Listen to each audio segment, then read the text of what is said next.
having me today. It's very nice. We're already 1 month away from home and far away from my fellow radio amateurs, so it's fine for me. Nice to meet some radio amateurs. Well, so I'm PA7FRN, Papa Alpha 7 Foxtrot Romeo November from the Netherlands. I'm a radio amateur licensed radio amateur since 2009. Before I went into license, I was already a shortwave listener and very much interested in radio. I also have my study in electronics. And then I came across some walkie-talkies that were license-free to use. I think, well, that was nice stuff, but it's only a half watt output on 446 megahertz. We call it PMR 446. So I buy a couple of those things and I did some experiments. I think the range is very short. But what if I connect them to the internet? Just use one, connect it to the computer, to the internet, and use another one to go around. And if within the range of that so-called gateway, via internet I can contact other people using the same kind of system. Such kind of system exists. Oh, I see my dog is already there. It's also a hobby of mine.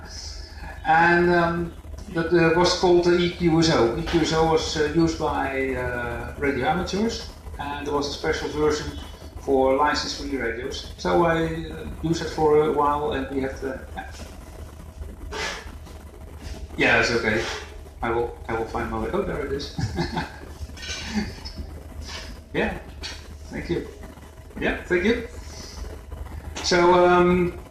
Yeah, EQSO we were using at the time, so it's a group of people in the Netherlands, and we had a lot of fun with it.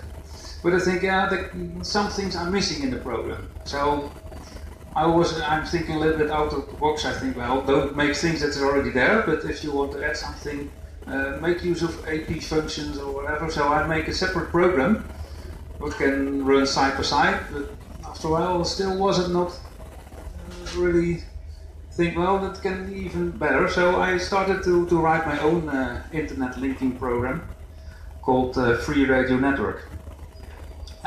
Information on Free Radio Network you can see on the internet on freeradionetwork.eu. Oh, I have to slide it.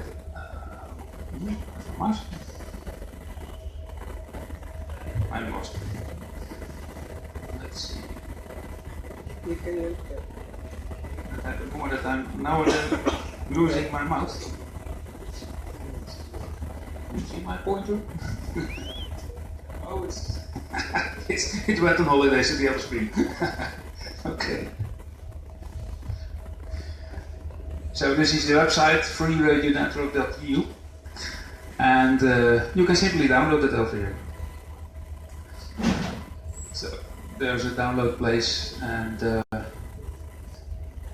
well, if you're interested, you just look around. But I said in the beginning it was only for license-free radios, but also via my own program, I met many people and also licensed amateurs that were interested, and they say, yeah, this is a nice system.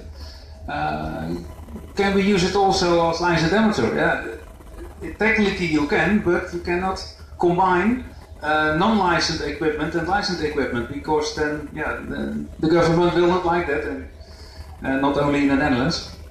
So we changed the program and the server software that you can set up a server and you can say, well, I want to have control on who is coming on my server. So if I want to set up a server special for licensed hams, I have control over that only licensed hams can make use of the server, or also other people may use of the server, but they don't may put a signal into the system. They only may use it as a shortwave listener, so only may listen. So that's why it was growing and growing, and now it's in the Netherlands not used that much. Well, not that much as you see now on the screen, but it's still used. It's very popular in the Dutch DARES, Dutch Radio Emergency Service. They use it for training and well. If there is an emergency, you don't expect that there is internet, but if there is internet on the field, yeah, you can use it. So yeah, the program is already some older. The latest developments are very low. But now we are slowly changing to a more open source. The protocol is already open. So also on this website you can see how the protocol works, and there are already some people making their own client software. There is one server that's on top of all the other servers, and if someone is making an account to use the free radio network client or using the server, then that account goes in that backbone server. So that means if he's using one server, if you go to the other server, he doesn't need another password. The same password is got from the other server. And there is some mechanism that passwords are hidden, cached in server. So if the internet connection between server and such called system manager is lost, it still works. So there are some fallback mechanisms. Okay, I see that, yeah, the internet is not so fast here. I'm using my own internet, what I brought, but I try.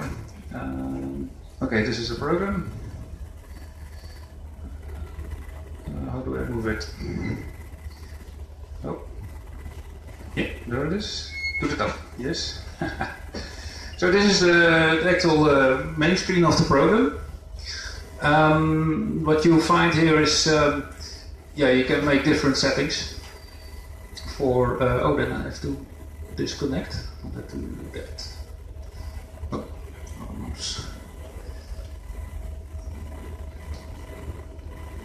So there are different settings to hook up a radio, but this client is now set up as PC only, and then you see that all those settings are grayed out, and you see only settings for how you want to use a PTT, because you need a PTT switch. You you push to talk, and the system is made such that if one person or in one gateway signal is coming, the other one cannot do anything. So nothing can go through another.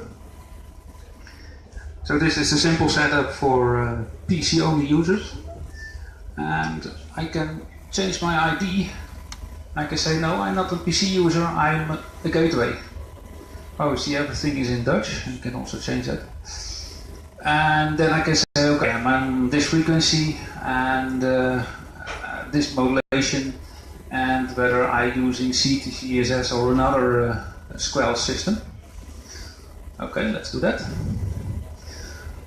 And I have some options here.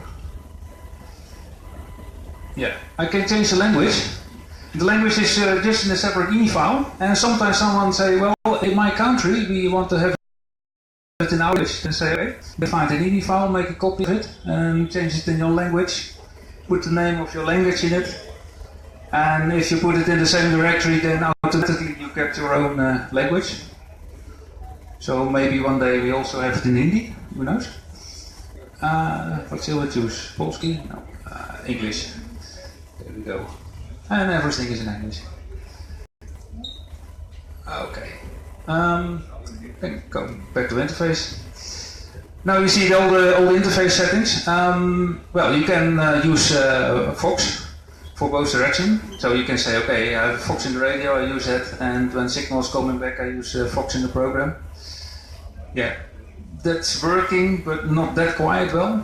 You can use all the Fox settings and time delays.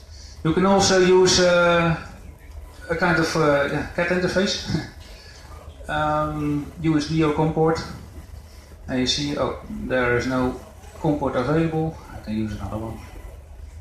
I'm sure. Oh no. Well, you just use a COM port that exists, or you can use a USB interface. There exists a special USB interface. There's also another way of keying up the radio. So this is by COM port, just by RTS or DTR signal. And it works in two directions. You can also say, okay, I have a signal from the set, keying up the PTT button of the program. There is also a way to use a tone. because I thought, yeah, we are using the sound card of the computer, the gateway computer, and we have a left side and a right side, but we are only using mono signals. So why not in the left side put all the audio we want to transmit and to receive, and the right side we put just a constant tone. If you want to, if you get signal from the internet, we want to key up the radio to transmit the signal, so put the tone on, and that tone is much more easier to use as a Fox. So we still have a Fox circuit, but not to react on voice audio, but on this tone that's constantly there. See, it does with digital modes, and digital signal is also constantly there, so it's much easier to key up. And on the internet website you can find how the interface works. Interfaces we're using now are also usable for instance APRs. We're using it, so I also have to built it into my car. So mainly this is the most important part of the software, also the most difficult part, because yeah, it's a mechanism from getting the signal from the one to the other, and also to make transmission when there has to be transmission, and it comes from the internet to the local area, and from the local area HF to the network. So if this fails, if this hangs, then yeah, you might be transmitting constantly signal into the internet, and all the gateways are on.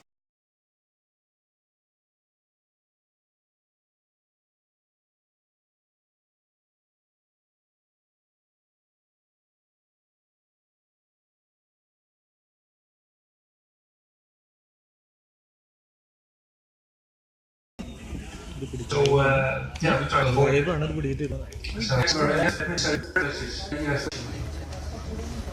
this is a test room. If you set up everything and you want to test it, there is a parrot. You put your signal to the internet, the parrot receives it and talks back, and then you can see as a kind of loop back test what I am putting into the internet and getting back. It sounds all good, then my system is okay. You see here the server where we are connected on, and on which port. And on every server there are different networks. And administrator preferences you have in two different levels. You have it on server level, so that you're the server owner, and you have it on network level, then you can be a network owner, and below the network you have the network administrators. So they're not the owner, but the owner can say you are administrator, and they can make sure everything. Well, we have different groups here. Most of the time we are in group Dutch, so you select it and connect. Well, this is just one server. See, the internet is not that fast, but it is. The status is not able to put it on the label. Then there's some green, and then you can also transmit. Okay, if you want to go down. So there are more than only this server in the world. This is the System Explorer. There you can see all the servers that exist in the world. And for instance, nice one to show is here in Australia. You see here, this is very nice. This is a special network for unlicensed equipment. And here we have a ham radio network. That is for licensed equipment, so you see two gateways connected to each other. And the people that set up the server come into this network, and ham radio can contact this, and then will like echo link to this. See, you have a very big group in Poland. Yeah, okay, I will round up a little bit. In a nutshell, what the free radio network is. So for more information, you can look it up on the website. If you're interested in finding on the this is my online for PA7FRN growing in November. You don't find going into open source, but you don't want to open source everything. You're very the back server don't open source the server maybe, but the client is no problem. Everybody can make his own client. Other projects that do for instance for AWS and I work with software client radio etc. So that's it more or less. Okay? Okay, thank you very much.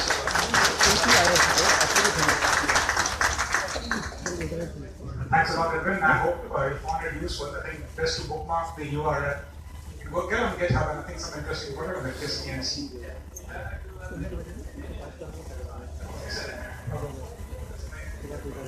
Very nice.